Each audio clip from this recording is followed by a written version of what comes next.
दुनिया एक दफा फिर बहुत खतरनाक मोड़ पर खड़ी है।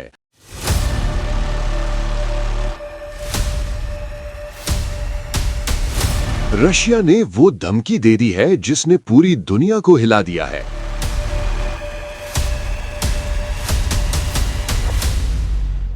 रशिया की सिक्योरिटी काउंसिल के नायब सरबराह और फॉर्मर प्रेसिडेंट डिमिट्री मेडवेडेव ने अमेरिका को सबसे सख्त वार्निंग जारी कर दी है।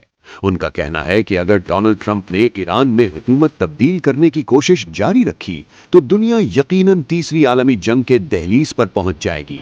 मेडवेडेव ने एक इंटरव्यू में कहा कि रशिया के साथ न्यूक्लियर तनाज़ा किस कदर तबाहकुन हो सकता है और अगर ऐसा टकराव हुआ तो इसके नतीजे तारीख के बदतरीन वाकयात से भी ज्यादा खौफनाक होंगे।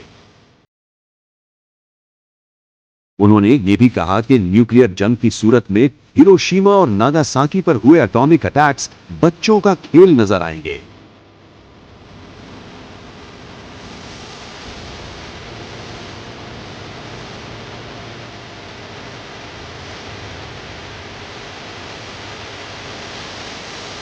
यानी तबाही इतनी शदीद होगी कि आज का इंसान उसका तसव्वुर भी नहीं कर सकता।